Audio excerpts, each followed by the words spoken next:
8 जून को इंडिया गठबंधन की बैठक में कांग्रेस नेता राहुल गांधी ने आंध्र प्रदेश के मुख्यमंत्री चंद्रबाबू नायडू के खिलाफ ऐसा क्या प्लान बनाया जिसे बैठक में शामिल दलों के नेताओं ने भी अपनी सहमति दे दी। आखिर राहुल गांधी एनडीए की सबसे अहम सहयोगी पार्टी टीडीपी के मुखिया चंद्रबाबू नायडू पर दबाव बनाने के लिए क्या करने वाले हैं, जिसे कम से कम नायडू ने तो अपने राजनीतिक अनुभव के आधार पर जरूर समझ लिया होगा और उसका विश्लेषण भी किया होगा। संभव है कि इस फैसले ने उन्हें कुछ हद तक चिंता में भी डाल दिया हो, क्योंकि दोस्तों फैसला ही कुछ ऐसा लिया गया है जो इंडिया गठबंधन खासकर कांग्रेस की राजनीति के लिहाज से बेहद अहम माना जा रहा है। नमस्कार दोस्तों, मैं हूं परवीन सानी। दोस्तों, न कर्नाटक, न तमिलनाडु और न ही केरलम नेता प्रतिपक्ष राहुल गांधी ने अब इंडिया गठबंधन की अगली राजनीतिक गतिविधियों के लिए एक ऐसे डेस्टिनेशन का चयन किया है जो दक्षिण भारत की राजनीति के लिहाज से बेहद महत्वपूर्ण है। 8 जून को दिल्ली में हुई इंडिया गठबंधन की बैठक को भले ही बीजेपी फ्लॉप बताने में लगी हो, लेकिन इस बैठक से कांग्रेस को वो मिला जिसकी उसे लंबे समय से तलाश थी। अब कांग्रेस की राजनीति एक नई दिशा में बहती दिखाई दे रही है। इसके संकेत तब मिले जब कांग्रेस के एक अहम प्रस्ताव को बैठक में मौजूद 23 दलों ने लगभग एक सुर में अपनी सहमति दे दी। दोस्तों, 8 जून को दिल्ली में इंडिया गठबंधन की बैठक हुई। इस बैठक में 25 दलों को शामिल होना था, लेकिन 23 दल ही पहुंचे। अरविंद केजरीवाल की आम आदमी पार्टी इसमें शामिल नहीं हुई। आप सांसद संजय सिंह ने कहा कि जब उनकी पार्टी अब इंडिया गठबंधन का हिस्सा ही नहीं है तो बैठक में शामिल होने का सवाल ही नहीं उठता। हालांकि आम आदमी पार्टी के नेताओं की मुलाकात ममता बनर्जी से जरूर हुई, वहीं इंडिया गठबंधन की प्रमुख सहयोगी पार्टी डीएमके का भी कोई वरिष्ठ प्रतिनिधि बैठक में शामिल नहीं हुआ। माना जा रहा है कि एमके स्टैलिन कांग्रेस द्वारा टीवीके को लेकर अपनाए जा रहे रुख से नाराज हैं और इसी नाराजगी का संकेत देने के लिए उनके प्रतिनिधि बैठक से दूर रहे। अब आपके मन में सवाल उठ रहा होगा कि जब विपक्ष की 2 मजबूत पार्टियां बैठक में शामिल नहीं हुई तो फिर इसमें कांग्रेस का फायदा कहां है? फायदा है दोस्तों, और यही फायदा आगे चलकर चंद्रबाबू नायडू के लिए राजनीतिक चुनौती बन सकता है। ये नुकसान फिलहाल राजनीतिक स्तर पर दिखाई दे रहा है। दरअसल इंडिया गठबंधन की अगली बैठक हैदराबाद में होने जा रही है। हैदराबाद तेलंगाना की राजधानी है और यहाँ कांग्रेस के मुख्यमंत्री रेवंत रेड्डी की सरकार है। तेलंगाना आंध्र प्रदेश से सटा हुआ राज्य है और आंध्र प्रदेश के मुख्यमंत्री हैं चंद्रबाबू नायडू, जिनकी टीडीपी इस समय बीजेपी की सहयोगी पार्टी है। दक्षिण भारत में आंध्र प्रदेश ही वो राज्य है जहां बीजेपी सत्ता का हिस्सा है। दूसरी ओर जगनमोहन रेड्डी की पार्टी वाईएसआर कांग्रेस फिलहाल विपक्ष में है, जो टीडीपी की सबसे बड़ी राजनीतिक प्रतिद्वंदी मानी जाती है। दिलचस्प बात यह है कि जगनमोहन रेड्डी की बहन वाईएस शर्मिला इस समय आंध्र प्रदेश की प्रदेश अध्यक्ष हैं। राजनीतिक गलियारों में ये चर्चा भी है कि कांग्रेस का रणनीतिकार वर्ग चाहता है कि भविष्य में जगनमोहन रेड्डी और कांग्रेस के बीच किसी प्रकार की राजनीतिक समझ या सहयोग की संभावना बने। इसी दिशा में अंदरखाने प्रयास जारी होने की भी चर्चा है। अब दोस्तों, हैदराबाद में होने वाली इंडिया गठबंधन की अगली बैठक को इसी बड़े राजनीतिक संदर्भ में देखा जा रहा है। माना जा रहा है कि इस बैठक के जरिए कांग्रेस और उसके सहयोगी दल चंद्रबाबू नायडू पर राजनीतिक दबाव बनाने की कोशिश करेंगे। उन्हें संदेश देने का प्रयास होगा कि कांग्रेस की अगली बड़ी राजनीतिक लड़ाई आंध्र प्रदेश में भी लड़ी जा सकती है और पार्टी की नज़र अब इस राज्य पर भी टिक चुकी है।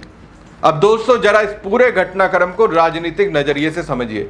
हैदराबाद में इंडिया गठबंधन की बैठक होने का मतलब सिर्फ इतना नहीं है कि विपक्षी दल एक जगह इकट्ठा होकर फोटो खिंचवा लेंगे।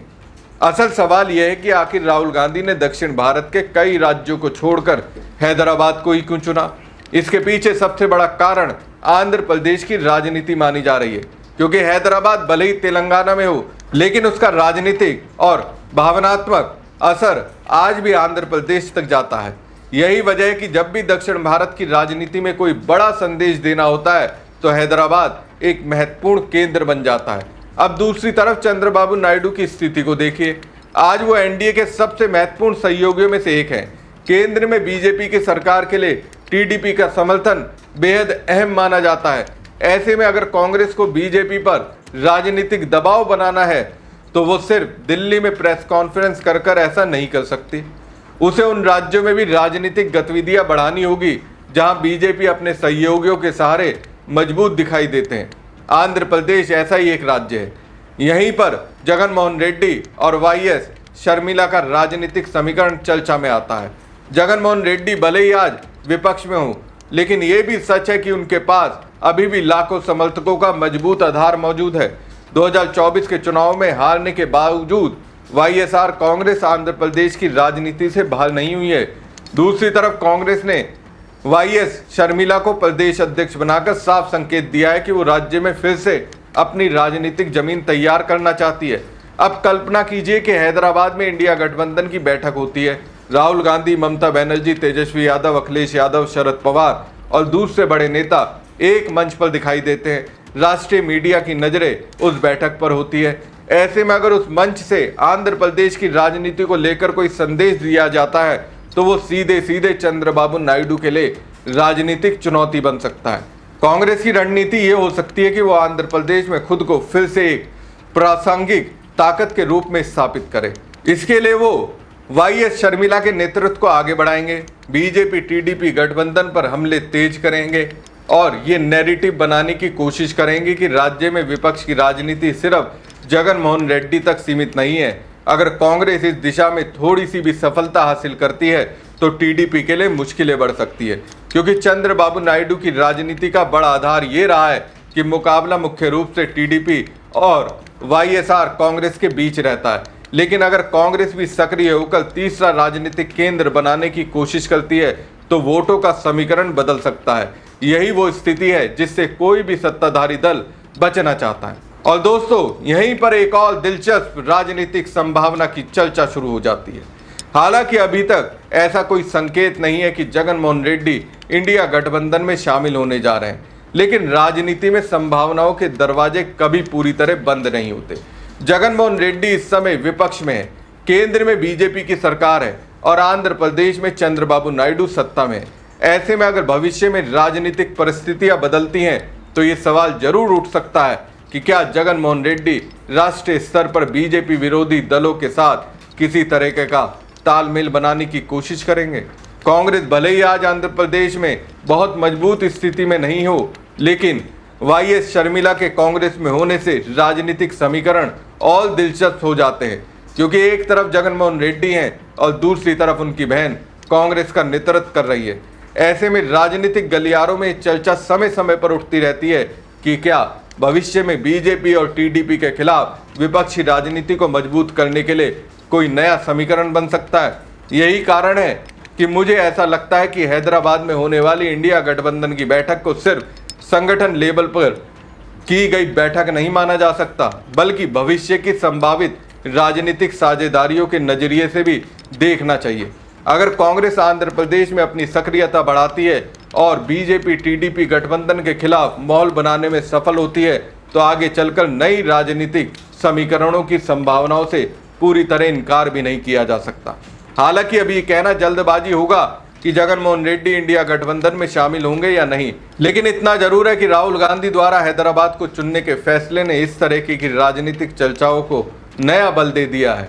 और अगर ऐसी संभावनाएं भविष्य में बनती हैं तो चंद्रबाबू नायडू की राजनीतिक चिंता और बढ़ सकती है, क्योंकि तब मुकाबला सिर्फ कांग्रेस या सिर्फ वाईएसआर कांग्रेस से नहीं बल्कि एक बड़े विपक्षी मोर्चे से हो सकता है।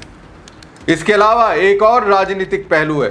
कांग्रेस ये भी देखना चाहती है कि दक्षिण भारत में उसका प्रभाव सिर्फ कर्नाटक, तेलंगाना और केरलम तक सीमित नहीं है, वो आंध्र प्रदेश में भी वापसी की कोशिश कर रही है। हैदराबाद में बैठक करके राहुल गांधी शायद यही संदेश देना चाहते हैं कि कांग्रेस अब आंध्र प्रदेश को पूरी तरह बीजेपी, टीडीपी और वाईएसआर कांग्रेस के भरोसे छोड़ने वाली नहीं है।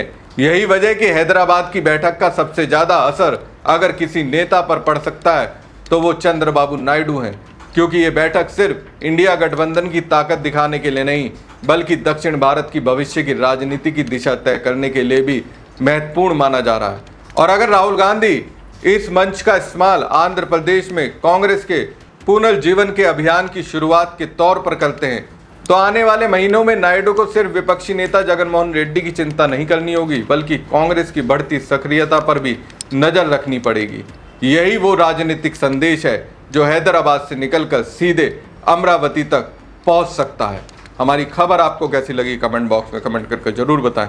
साथ ही पेज को ज़्यादा से ज़्यादा लाइक और शेयर कीजिएगा। धन्यवाद।